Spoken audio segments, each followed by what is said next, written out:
दोस्तों, कब किसका दांव चल जाए, कुछ कह नहीं सकते। जिसका जब मौका लगता है, वो अपना दांव खेल जाता है। कभी किसका पलड़ा भारी, तो कभी किसका पलड़ा भारी।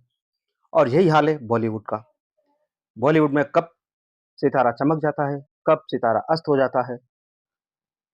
तो दोस्तों, आज इसी विषय पर हम एक अ, टॉपिक लेके आए हैं, जिस पे हम बात करेंगे। और उस टॉपिक के मुख्य किरदार हैं मंदाकिनी और कुमार गौरव। बड़ा शानदार किस्सा दोस्तों। और ये मान के चलता हूँ मैं कि आप लोगों ने ये किस्सा नहीं सुना होगा। तो दोस्तों, बॉलीवुड की विवादों से भरी दुनिया में 2 अभिनेताओं कुमार गौरव और मंदाकिनी की मुलाकात ने अस्वीकृति और बदले की एक ऐसी कहानी को जन्म दिया, जिसमें दोनों की कहानी पूरे बॉलीवुड में गूंज उठी। किस्सा है सन 1980 का। और फिल्मी उद्योग के चहेते कुमार गौरव अपनी पहली फिल्म लव स्टोरी, जो कि 1981 में आई थी, उसका जश्न मना रहे थे। उसकी सुपरहिट होने का वो आनंद ले रहे थे दोस्तों। और इसी फिल्म ने उन्हें लाखों दिलों का चहेता भी बना दिया।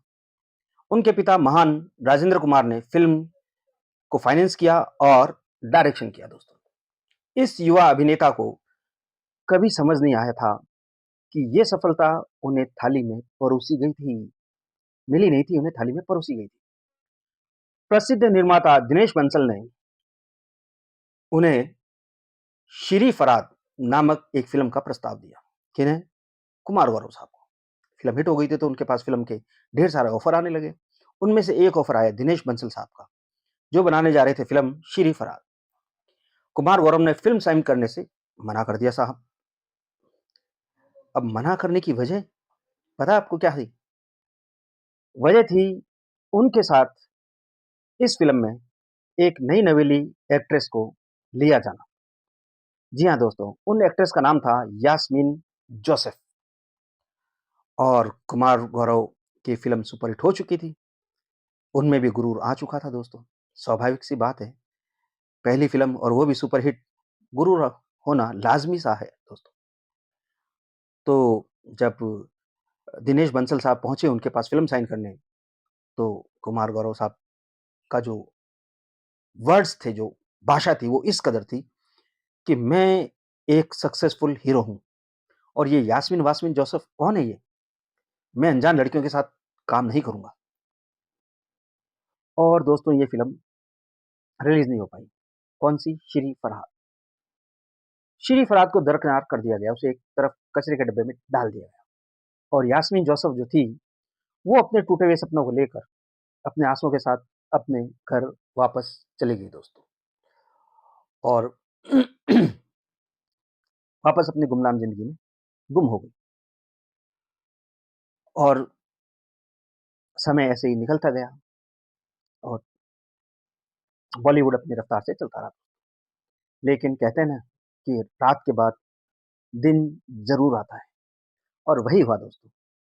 कुछ समय बाद यास्मीन जोसेफ फिर से मुंबई लौटी और महान कलाकार राज कपूर ने उन्हें राम तेरी गंगा मैली, जो कि 1985 में आई थी, उसके लीड एक्ट्रेस के रूप में उन्हें चुना, जहां उन्होंने शानदार अभिनय किया। उनकी खूबसूरती और अभिनय कौशल ने फ़िल्म जगत में दोस्तों तहलका मचा दिया। और उनके पास भी फ़िल्मों की बहुत सी ऑफ़र आने लगे। सीधी-सी बात थी, जिसकी फ़िल्म हिट हो गई, उसके पास डायरेक्टर्स, प्रोड्यूसर्स की लाइन लग जाती थी दोस्तों। और मंदाकिनी जी जो थी, वो राम तेरी गंगा मैली से रातों-रात एक लोकप्रिय अभिनेत्री बन गई, एक स्टार एक्ट्रेस। यास्मीन जोसेफ को फ़िल्मों में मंदाकिनी के नाम से जाना जाना लगा दोस्तों। वो राष्ट्रीय सनसनी बन गई, एक नेशनल खबर बन गई दोस्तों, एक बहुत ज़बरदस्त वाली। झरने के नीचे सफ़ेद साड़ी का वो नज़ारा अब कभी नहीं रहा दोस्तों। और मंदाकिनी ने बड़े बोल्ड सीन दिए थे, इसलिए उन्हें हर कोई जो था, वो जानने लगा दोस्तों। कहते हैं ना कि या तो कोई कुख्यात को जानता है, कोई विख्यात को जानता है। तो यही हुआ, मंदाकिनी जी के बोल्ड सीन लोगों के दिलो-दिमाग पर छा गए दोस्तों। और इधर हमारे जुगली कुमार के बेटे, राजेंद्र कुमार जी के बेटे कुमार गौरव, उनका जो करियर था फ़िल्म इंडस्ट्री में वो गिरता चला जा रहा था। उनकी फ़िल्में फ्लॉप पे फ्लॉप हो रही थी।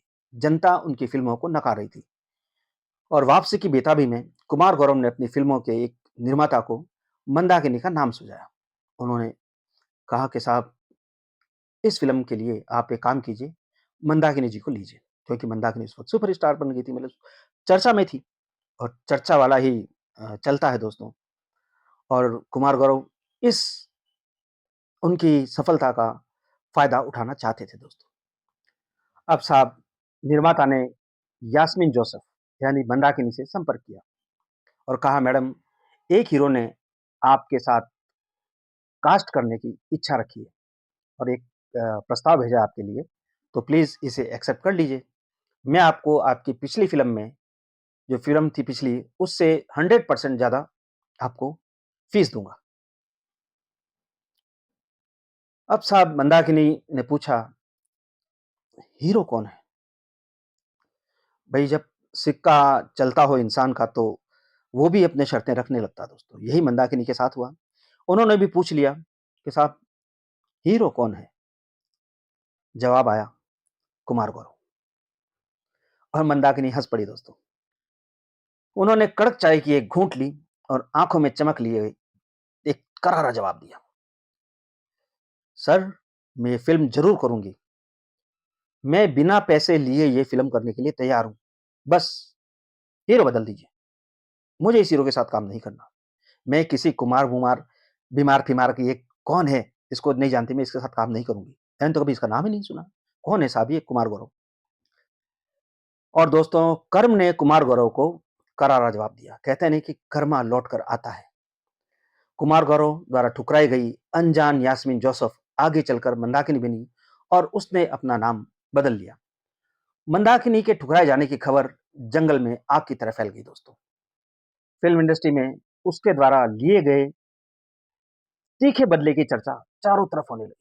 कुमार गौरव का पतन अहंकार के खतरों के बारे में एक सबक बन गया, जबकि मंदाकिनी की जीत ने साबित कर दिया कि प्रतिभा, दृढ़ संकल्प और थोड़ी-सी मोहकता सभी बाधाओं को पार कर सकती है। कर्म एक ठुकराई हुई स्त्री है और भले ही उसका चेहरा भोला-भाला हो, लेकिन पलटवार ज़रूर करती है दोस्तों।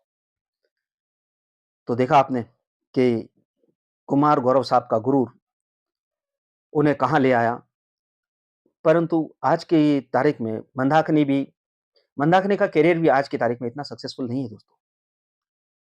बड़े बोल जो बोला, उसका पता नहीं कब बम-बम बोला, कोई पता नहीं लगता दोस्तों।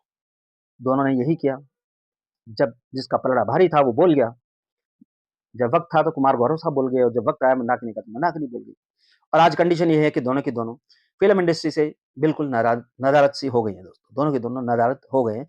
इनका कोई पता ठिकाना नहीं है, कोई इनकी कोई फ़िल्म का कहीं कोई नाम पता ठिकाना नहीं है दोस्तों। तो ये कहानी थी गुरूर और गुरूर के टूटने की दोस्तों। कैसा लगा ये किस्सा? ज़रूर बताइएगा।